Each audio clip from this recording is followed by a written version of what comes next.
En el nombre del Padre, del Hijo y del Espíritu Santo. Amén. Dios te salve María, llena eres de gracia, el Señor es contigo. Bendita tú eres entre todas las mujeres y bendito es el fruto de tu vientre Jesús. Santa María, Madre de Dios, ruega por nosotros pecadores, ahora y en la hora de nuestra muerte. Amén. Ave María Purísima, sin pecado concebida. En el nombre del Padre, del Hijo y del Espíritu Santo. Amén. Bien, estábamos viendo las consecuencias o derivaciones de la encarnación, cómo se relaciona el misterio de la encarnación con otras realidades. Vemos ahora cómo se relaciona con el tema del pecado original.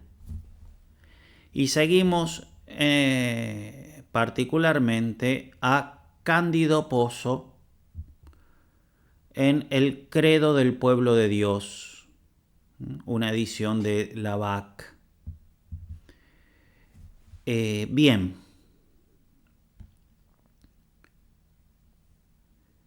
herencia del pecado original como primer punto. Es importante sostener la realidad del pecado original para afirmar la universalidad de la redención de Cristo, ya que la redención de Cristo es necesaria incluso para aquellos que no han cometido todavía pecados personales. Entonces, la absoluta y radical y fundante necesidad que tenemos de un redentor. Por eso la concepción del pecado original está íntimamente relacionada con la concepción que tengamos de la necesidad de la redención. San Pío X se refería así a los que niegan el pecado original. San Pío X: niegan que el hombre haya incurrido jamás en culpa y que por ello haya decaído de su primitiva nobleza. Habla no de el hombre personal, que niegan de que cada uno de nosotros haya caído alguna vez en un pecado personal. No, está hablando del hombre. Está hablando de Adán. O en concreto de Adán. Pero que el hombre, así como decimos el hombre llegó a la luna, y no estamos refiriendo a yo u otro particular, sino al hombre. Ni siquiera nos referimos a Louis Armstrong, ¿no? que él llegó a la luna. No. Nos referimos a el hombre, ¿no? El hombre incurrió en un pecado que lo hizo decaer de su primitiva justicia. Entonces niegan estos herejes, dice Pío X, que el hombre haya incurrido jamás en una culpa y que por ello haya decaído de su primera nobleza, con lo cual tildan de fábula el pecado original y los daños que de él se siguieron.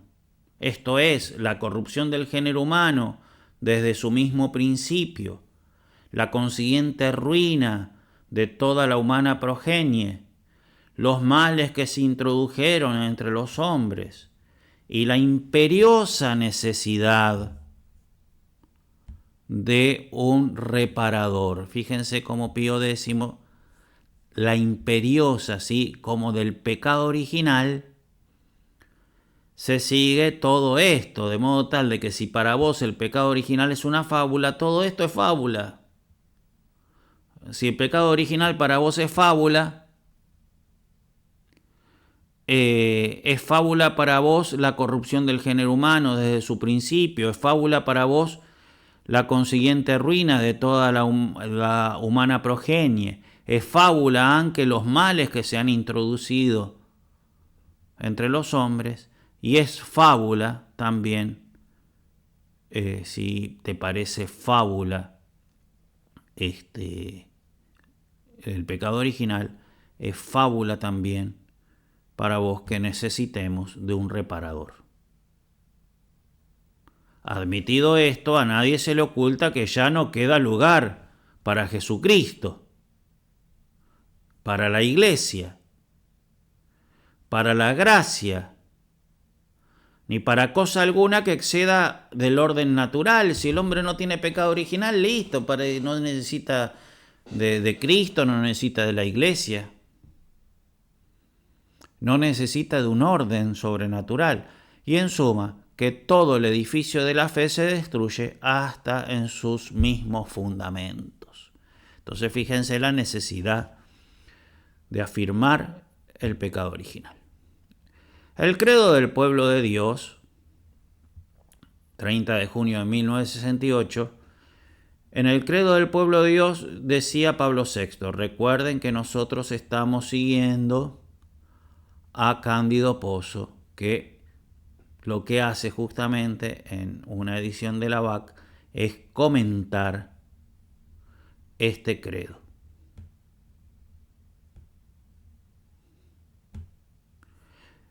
En el credo del pueblo de Dios decía Pablo VI, creemos que todos pecaron en Adán, lo que significa que la culpa original cometida por él hizo que la naturaleza común a todos los hombres cayera en un estado tal en el que padeciese las consecuencias de aquella culpa.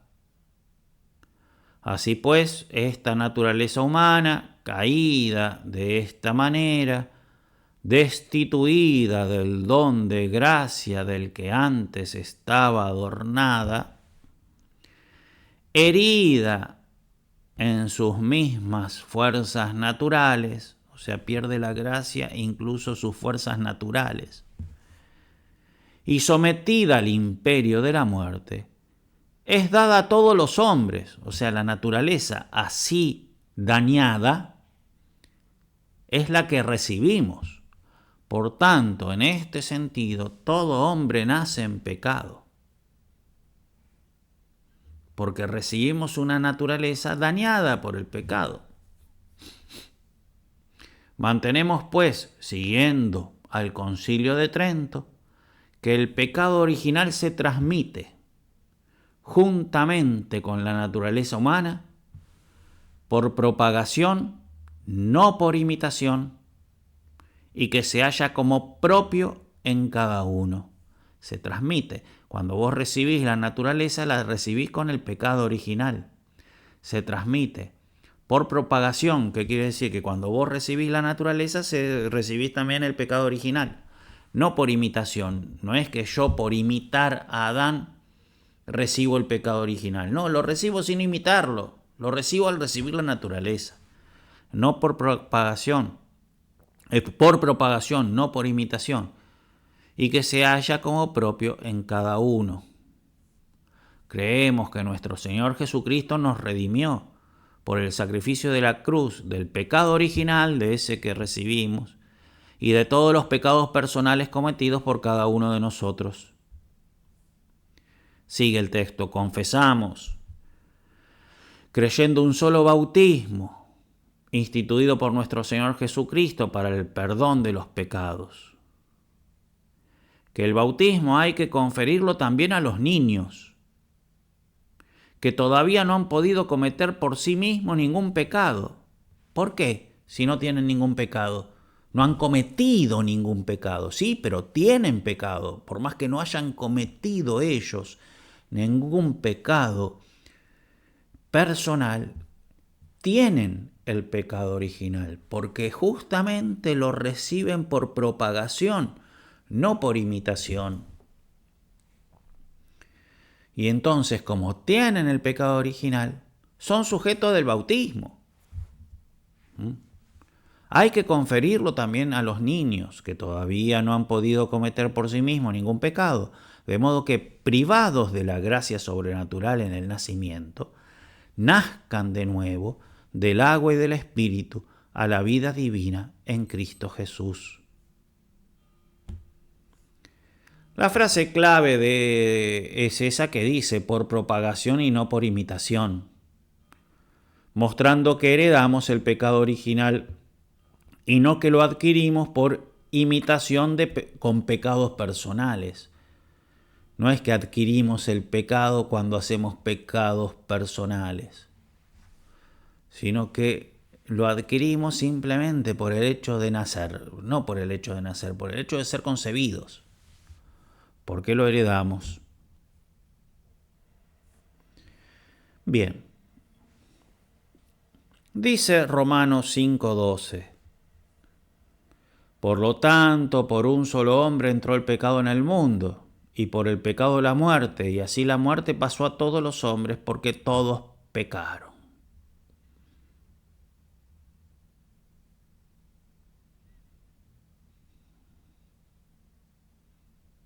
Bien. Texto. Bien, este texto, la exégesis de este texto, en los católicos es clara. Esto hace referencia al pecado original. Todos pecaron, no son los pecados personales, es el pecado original. Todos hemos sido constituidos pecadores. Es la exégesis. ¿Por qué? Porque por ese pecado entró. No es que entró por que nosotros seguimos pecando, no, ya entró, ¿no? Entonces la exégesis de Romanos 5:12, católica, hace referencia al pecado original. La exégesis católica entiende todos pecaron, no como si fuesen pecados personales, sino en el sentido que el pecado de Adán es transmitido por generación a todos sus descendientes y que en ese sentido todos fueron constituidos pecadores por el pecado de Adán. Así lo declaró el Concilio de Trento y todos los exegetas católicos ven contenida en Romanos 5:12 la doctrina del pecado original. Ya está declarado por el Concilio de Trento. Tal concepción, la católica, la del Concilio de Trento, la de Romanos 5:12, implica todo esto. Primero, una situación privilegiada de nuestros primeros padres, que fueron constituidos en santidad y justicia. En esa situación el hombre estaba exento del mal y de la muerte. Entonces un estado de gracia previo al pecado original. Segundo, existió una culpa original cometida por Adán. Tercero, como consecuencia de ese pecado, la naturaleza humana ha sido destituida del don de gracia del que antes estaba adornada, herida en sus mismas fuerzas naturales y sometida al imperio de la muerte.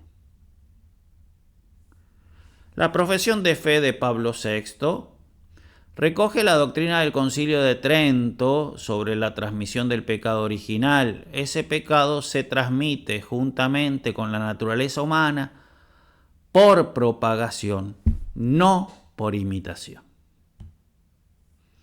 La fórmula por imitación es pelagiana. Según Pelagio, Adán ha introducido en el mundo un espíritu de desobediencia, como un mal ejemplo, y con su mal ejemplo ha provocado la imitación de muchos, y solo a través de esta imitación su pecado en algún sentido se transmite y llega a nosotros, ¿no? Entonces, Pelagio evidentemente quita el pecado original y lo transforma en pecados personales. O sea, yo heredo o adquiero el pecado recién cuando hago mi pecado personal. O sea, cuando soy grande, ya tengo uso de razón. Y no heredo ningún pecado ni ninguna situación de pecado propiamente, no hay una herencia propiamente dicha. ¿En qué consistiría esa pseudoherencia para Pelagio? Es que ¿En qué consistiría que el pecado de Adán sea origen de mi pecado? Es que me da un mal ejemplo. Es como una tentación. Y entonces así Adán me hace pecar a mí, porque me da un mal ejemplo y en eso consiste, ¿no? Bien, evidentemente herético, porque reduce el pecado original al pecado personal. El Concilio de Trento quiso con las palabras no por imitación subrayar que el pecado original pasa a nosotros antecedentemente a todo pecado personal, a todo acto personal. La profesión de fe, al puntualizar que se transmite juntamente con la naturaleza, coloca como momento en que el pecado original se contrae aquel en que se recibe la naturaleza, el primer momento de la existencia humana. Bien, y surge acá un tema que con las doctrinas evolucionistas había cobrado gran relieve, notoriedad, que es el poligenismo, ¿no? Que el poligenismo, una doctrina evolucionista, sostiene de que no nacimos de unos primeros padres, Adán y Eva, como lo llama la Biblia, sino que se dieron muchas parejas, muchos individuos, ¿sí? Podemos suponer, surgieron del mono, ¿sí? Había 8.000 millones de monos y de repente por algo, no sé, un cambio de temperatura, un cataclismo, lo que sea, muchísimos monos, no uno, muchísimos monos se transformaron en hombres, ¿sí? Poligenismo evolucionista. Bien, con este problema del poligenismo, que podemos pensarlo no necesariamente con una doctrina evolucionista, hagamos abstracción del evolucionismo, pero sí los primeros hombres fueron muchas parejas y no una sola, ¿sí? ¿Qué pasa? Si pecó uno, ¿cómo se transmite ese pecado a los otros que estaban con él? Supongamos un monogenismo, Adán y Eva, que tuvieron varios hijos y después de haber tenido esos hijos cometieron el pecado original, por decirlo así. Sería la misma situación. La cuestión es que tenemos un grupo de personas, uno comete por primera vez el pecado y los otros no. Y entonces después van saliendo los hijos, ¿no? Pero algunos son hijos de los que no pecaron y otros hijos de los que sí pecaron. Entonces, ¿cómo es? La doctrina del pecado original se ve afectada por el poligenismo. Entonces, un problema surgió con las concepciones poligenistas. Si al origen del género humano hay muchas parejas, no se ve cómo pueda heredar el pecado todos los hombres por el pecado de uno solo. Diversas. Entonces, muchos que querían ser poligenistas porque estaban con la ciencia, cuando en realidad la ciencia nunca demostró el poligenismo ni remotamente, pero bueno, estaba de moda. Entonces muchos que querían ser poligenistas y querían ser católicos trataban de conciliar el pecado original con el poligenismo, como que fue toda la sociedad la que pecó, no Adán. Entonces Adán es el hombre en su conjunto, ¿no? Todo modo de tratar de explicar, sosteniendo el poligenismo, el pecado original. Bien, entre todos los intentos de explicación poligenista, se ha sugerido que la propagación del pecado original provenga de una solidariedad ontológica con Adán, que sería individuo singular, que sería individuo singular, ¿no? Entonces, hay una solidaridad con Adán, una cierta unión con Adán, que de modo tal de que como Adán pecó, como estamos solidarios con Adán, pecamos también nosotros. O de alguna manera, como estamos unidos con Adán, somos solidarios con Adán, no sé bien cómo, pero como somos solidarios con Adán, el pecado de Adán me afecta también a mí interiormente. Por más que yo no nazca de Adán, por más que haya un poligenismo, ¿no? La solidaridad con Adán hace de que yo de alguna manera reciba el pecado original, ¿no? Eso es una de las teorías que salieron. Adán sería la primera cabeza mística de la humanidad y con su pecado se transmitiría por solidaridad mística, que no sería necesariamente dependiente de que se descienda biológicamente de él. O sea, sin una descendencia biológica de él, yo soy igual solidario místicamente a él y entonces heredo el pecado original, por más que no haya una herencia biológica de Adán. ¿Por qué? Porque hay un poligenismo.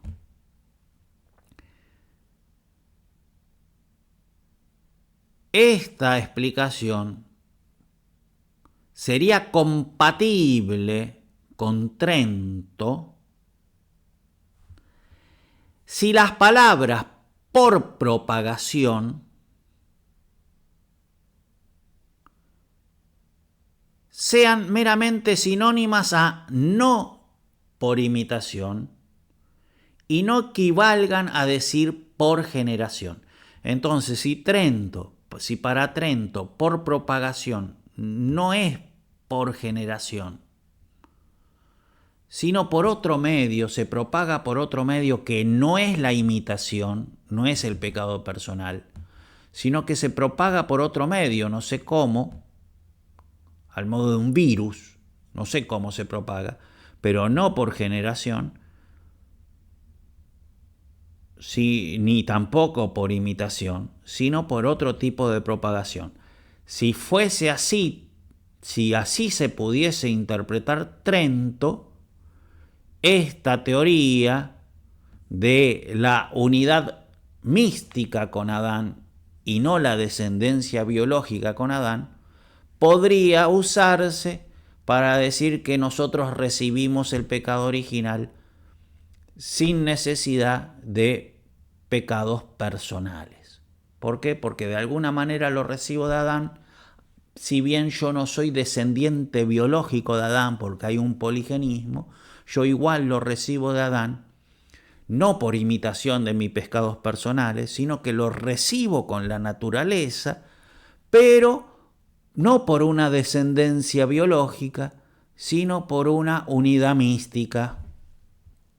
Si fuese así, si Trento, cuando dice por propagación, no está queriendo decir por generación, sino por algún tipo de propagación que no es la imitación, si Trento fuese así, esta teoría de la unidad mística con Adán podría aceptarse.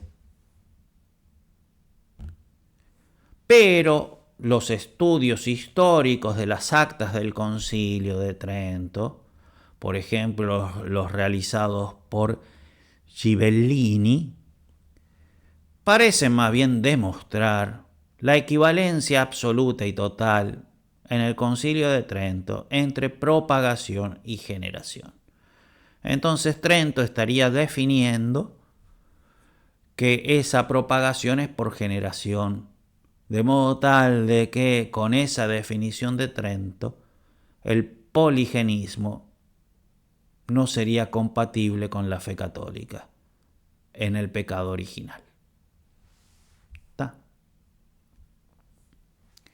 Pío XII se opuso a la aceptación en teología de la hipótesis poligenista, no apareciendo en modo alguno, dice Pío XII, no apareciendo en modo alguno cómo se pueda conciliar esa sentencia con aquellas cosas que las fuentes de la verdad revelada y los actos del magisterio de la Iglesia proponen sobre el pecado original, que procede de un pecado cometido verdaderamente por un solo Adán y que transmitido a todos por generación se halla en cada uno como propio. Eso está en la Humani Generis.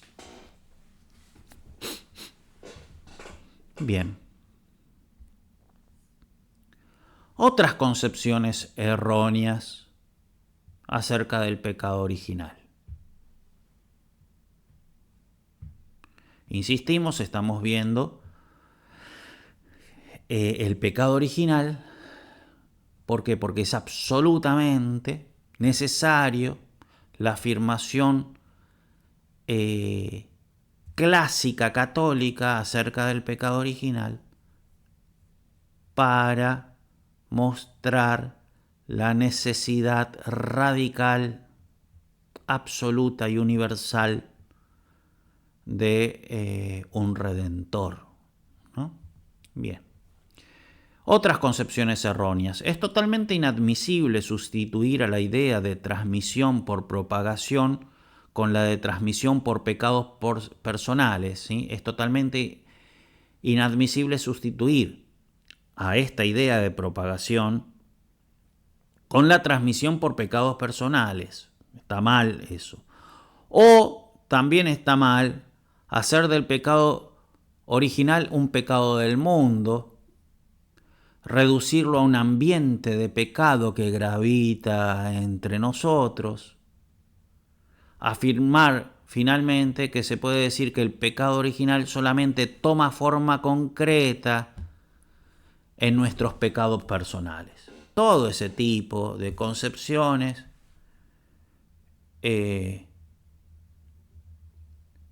haría que el pecado original no fuese verdadero hasta que no exista el pecado personal. Entonces, que es el espíritu del mundo, que todas esas cosas haría de que la persona esta en concreto no tenga el pecado original hasta que no haga su pecado personal. Y eso sabemos que no es así, porque al final lo estarían reduciendo por imitación y no por propagación generativa, que es lo que dice Trento, a pesar de que Trento use solamente la palabra propagación, no propagación por generación. Se entiende evidentemente que es por generación biológica. Bien, finalmente, realidad del pecado original. El pecado original, aunque no es unívoco con el pecado, o sea, realidad de pecaminosa, realidad de pecado del pecado original. El pecado original, aunque no es unívoco con el pecado personal, es un verdadero pecado. Es pecado. Aunque no es unívoco con el pecado personal, pero es pecado. Cristo nos redimió de él y de todos los pecados personales cometidos por cada uno de nosotros por el sacrificio de la cruz. San Agustín insiste mucho sobre esta idea. Todos necesitamos de la salvación de Cristo porque todos nacemos con el pecado original. No hay nadie que no necesite de su salvación, ni siquiera el niño de un día. He aquí un ejemplo de lo que San Agustín dice en más de un lugar, ¿no? Llamarán su nombre Jesús. ¿Por qué? Porque Él salvará a su pueblo. ¿De qué? De sus pecados. Ahora pregunto de un niño, es llevado a la iglesia para hacerlo cristiano, para bautizarlo. Supongo que para que esté en el pueblo de Jesús. ¿De qué Jesús? El que salva a su pueblo de sus pecados. Si no tiene algo que sea salvado en él, que lo quiten de aquí.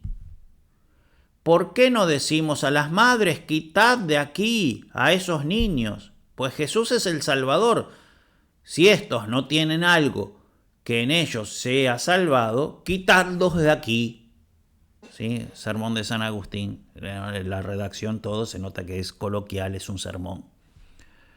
el 293, ¿no? Entonces lo que dice San Agustín es eso.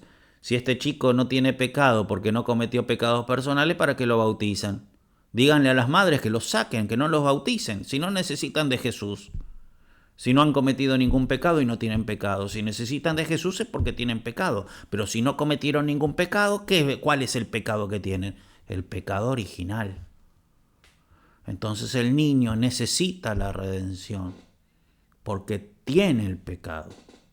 El pecado original, a pesar de que todavía no tiene uso de razón y no pudo cometer pecados personales. Cristo nos salva entonces del pecado original y de los pecados personales. Podemos igualmente agregar, aunque la profesión de fe no subraya este punto, debe afirmarse que existe una conexión entre los pecados personales y el pecado original. Entonces, el pecado original no son los pecados personales. El niño todavía no pudo cometer ningún pecado personal y ya tiene el pecado original. Entonces todos nosotros recibimos el pecado original cuando recibimos nuestra naturaleza, porque se propaga por propagación, valga la redundancia, y no por imitación. Y esta propagación es cuando recibimos la naturaleza. Y eso se da porque somos descendientes de Adán, ¿sí? Ahora, si bien son dos pecados distintos, son los dos verdaderos pecados, el personal y el original, y están relacionados entre sí. Por más que no lo diga explícitamente la profesión de fe, ¿no?, que estamos siguiendo, el pecado original nos coloca, históricamente hablando, en un estado de rebelión de los instintos que inclina a los pecados personales. Entonces son dos pecados distintos. Pero ¿por qué si somos libres, todos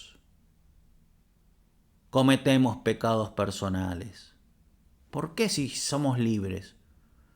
Y la libertad, si somos realmente libres, algunos tendrían que pecar y algunos no. Y sin embargo, siendo todos libres, todos pecamos. ¿Por qué? Porque nos inclina al pecado personal, el pecado original, que todos recibimos por herencia. Entonces hay una conexión entre el pecado original y los pecados personales, evidente.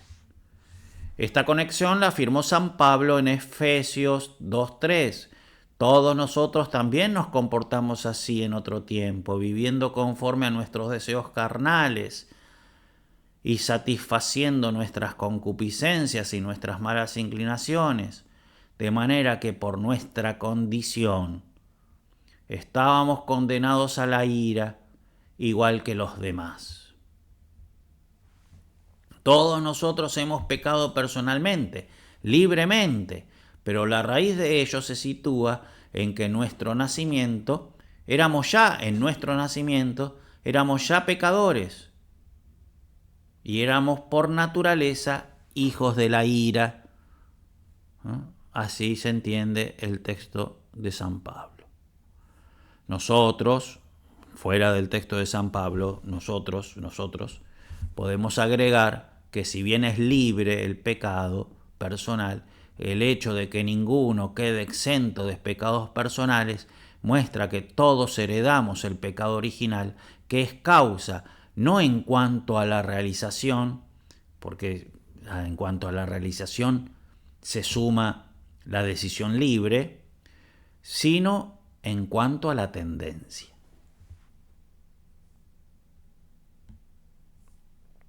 Bien, finalmente podemos decir algo en cuanto al bautismo. El bautismo ha sido instituido por Cristo.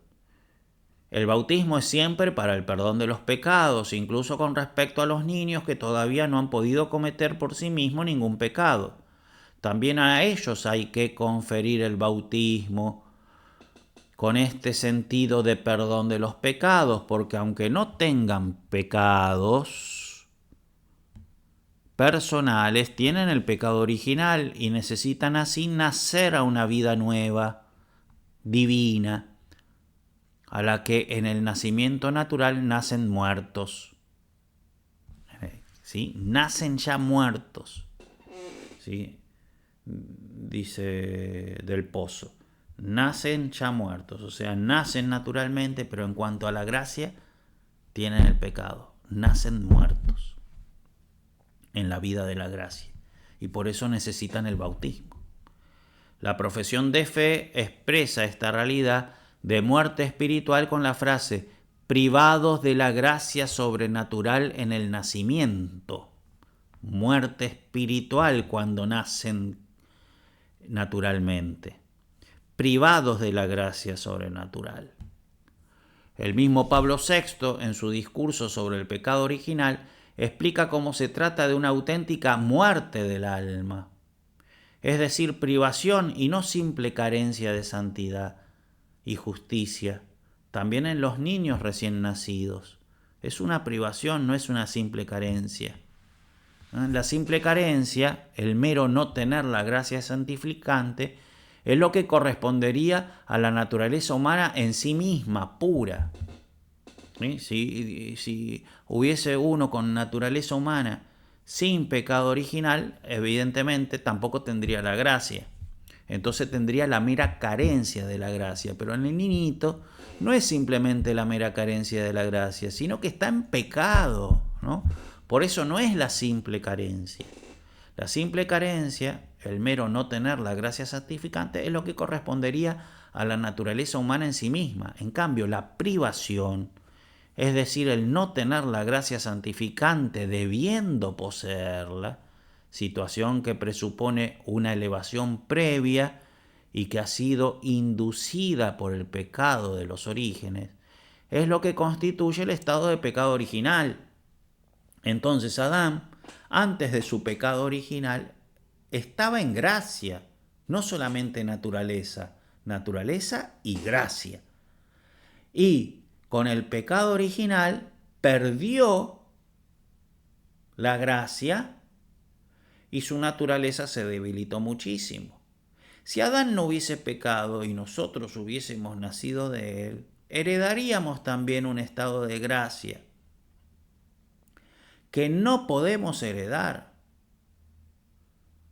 Tendríamos que estar en gracia y sin embargo no tenemos la gracia. ¿Y por qué si tendríamos que estar en gracia no tenemos la gracia? Porque no solamente estamos en un estado natural, sino en un estado de pecado. Y así nacemos, así nos conciben, en estado de pecado, porque nos falta la gracia que deberíamos tener. Entonces no es solamente carencia de gracia, sino privación de un bien debido, un mal. Es un pecado. Entonces nacemos en pecado. Bien, hasta aquí el comentario del padre Cándido Pozo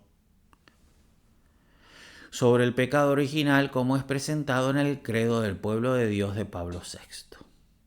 Bien, sobre la realidad histórica, las consecuencias y la transmisión del pecado original, se puede leer con mucho fruto el Catecismo de la Iglesia Católica entre los números 388 y 421.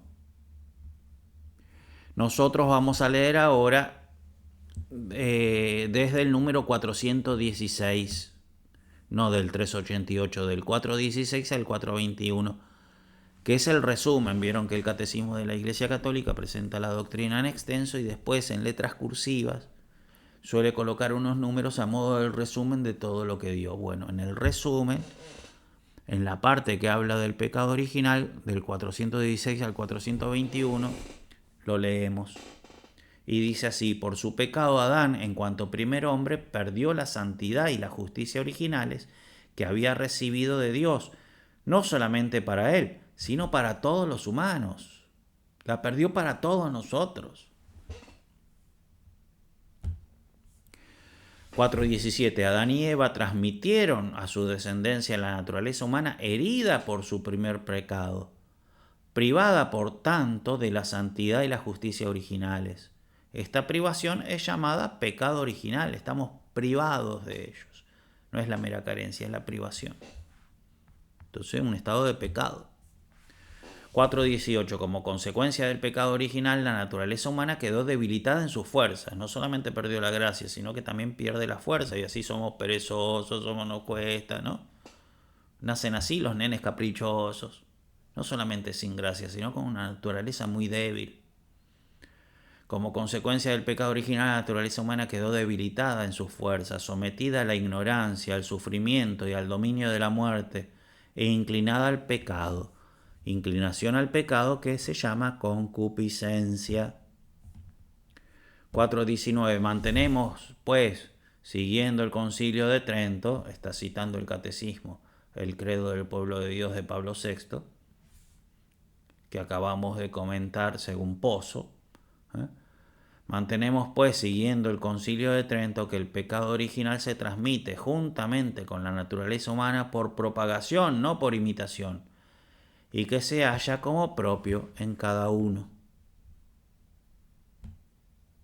4.20. La victoria sobre el pecado obtenida por Cristo nos ha dado bienes mejores que los que nos quitó el pecado. Donde abundó el pecado, sobreabundó la gracia.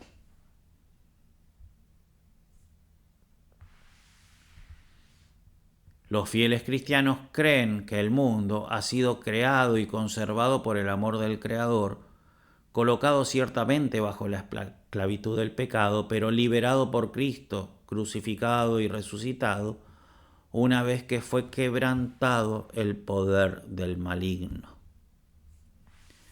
Bien, y hasta ahí el catecismo. En consecuencia, nosotros concluimos que la doctrina sobre el pecado original está íntimamente relacionada con la de la encarnación y la redención. La fe en la encarnación y la fe en la redención nos pide la fe en el pecado original, así como es presentado por la doctrina católica, es decir, heredado de nuestros primeros padres, al recibir cada uno de nosotros su misma naturaleza humana. Bien, en el nombre del Padre, del Hijo y del Espíritu Santo. Amén.